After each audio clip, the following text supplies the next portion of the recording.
Welcome back. Before we went on the break, we were talking about the Greek and Roman philosophers and the scientists, and you were telling us about some scientists from the University of Alexandria. Are there any other names that outstand? Yeah, there are many other names. As I said, Alexandria University or Library was one of the major centers of education and dispersing information. Used to have about more than 1 million books, scrolls in their collection. The librarian of the Library of Alexandria was Eratosthenes, and he was a great thinker and had done a lot of scientific research as well. He noticed that on the longest day of the year in Alexandria, a stick would cast a certain amount of shadow when the sun was at its highest. But at another city in the same state, at Syene, a little south from Alexandria, on the same day of the year, a same stick would cast another length of shadow. So he thought there must be a relation between these two scientific readings. And he calculated the distance between the two cities, and he thought that the surface of the earth might not be straight or flat, since the sun is at its own position, and at the same day of the year, the path of the sun is exactly the same. It's at the same location. Right. So using this information of distance and the difference in the shadow of the stick, he calculated the circumference of the earth and also prophesied that the earth is a sphere, not a flat surface. That was a big discovery at that time, because there was no way to find out and to go around the earth and to actually see. Definitely. No one had circumnavigated the earth at that time, not even the ships. And this is from 3rd century BC. And many other people, for example, Hipparchus from 190 BC to 120 BC, he mapped the constellations for the first time and named them. He was also in Alexandria. Moreover, from 325 BC to 265 BC lived Euclid. And if you had studied computer science as well, you might know that we used to do an exercise that we would use Euclidean theorem to calculate the greatest common divisor using an algorithm in programming. So he was the creator of systematized geometry. And he kind of collected all of the information and created this as a separate science. What he did for geometry, Dionysius did for the Greek grammar. Right? Literature. And he defined the parts of speech, the noun, verbs, proverbs, adjectives, and he also systemized the whole grammar system of their language. So it was not just scientific discoveries that were going on, but the Greeks were actually advancing in other several areas subjects, in several of life subjects. as well. Yeah. After him, actually before him, from 335 BC to 280 BC lived Herophilus.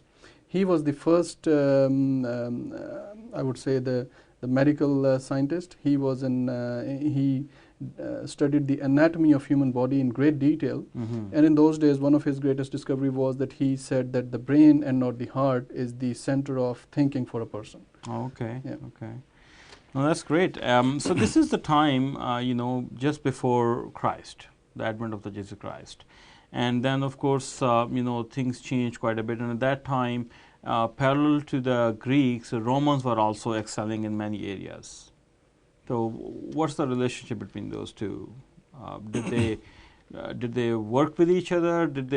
Were they in totally separate areas, or they developed themselves a little bit after Greeks? To a large extent, when we read about history, it's quite a bit written together for both of them. And although the governments were different, the people were different, but greatly from the same area, and mostly at the same time. But after that, we see there was a big gap in the history of education from about the first 500 years of Christianity. There was a period when most of the education was circling around the monasteries and the Catholic centers of learning. And although there was a lot of different fields which were studies, but it was mostly religious knowledge. But these centers also came into being a few hundred years after the Jesus Christ, because until the Romans accepted the Christianity and they allowed them to come out of the... So but the first roughly first 3 centuries, 300 years, Christians as a separate new religion did not excel, did not flourish, because Right. initially they were hiding from the other empires. Right. And so during that time, the Romans and Greeks, they continued Advancement. their advancement Yeah. in various fields. But later on, I think it was the Emperor Constantine who accepted Christianity, and after that, the Christians got a hold on slowly on the other areas as well. Then they were able to actually start studying openly and start setting up their own, educational system. Educational system, along with their own monasteries and religious areas or buildings in different areas, as well as churches and. So it's a kind of same system that actually, was kind of established in Indian Gurukul school systems. Yeah, so it was it's a kind somewhat similar in nature, but not exactly the same. Not exactly the definitely. same. So along with these Romans and Greeks at that time, was there any other system that was developing parallel to them, which kind of took over after? You were talking about Iran being a superpower at that time. Yeah, Persia was one of the major powers at that time, and had for many centuries fought with the Roman Empire. And That's held them exactly back. what I was actually referring to, because at a certain time we stopped reading in the history about the Greeks, and then we start reading about Romans and the Iranians. Yeah. So even until the Iranians established their own university in the city of Gundishapur, it was known as the Danishgah Gundishapur in their language. Okay. Even at that time, while it was being established, there were the Romans were still working on their own knowledge. And for example, there's Ptolemy. Ptolemy is one of their great thinkers. He lived from 90 AD to 160 AD, and he worked on astronomy and astrology. And women were not even behind in the education system for the Romans. There is a very well-known, first well-documented mathematician, female mathematician known as Hypatia, who was very well known for her knowledge and education.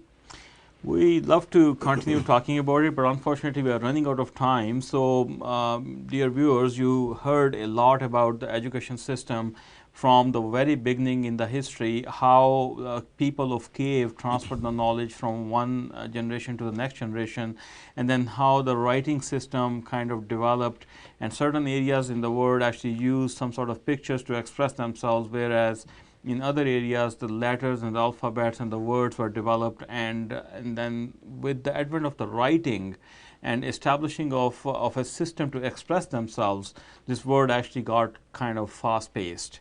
And then we went into a little bit further into the history, where we talked about how religion affected the educational systems, and how it endorsed, and how the religious commands actually told the people to learn and excel in their fields.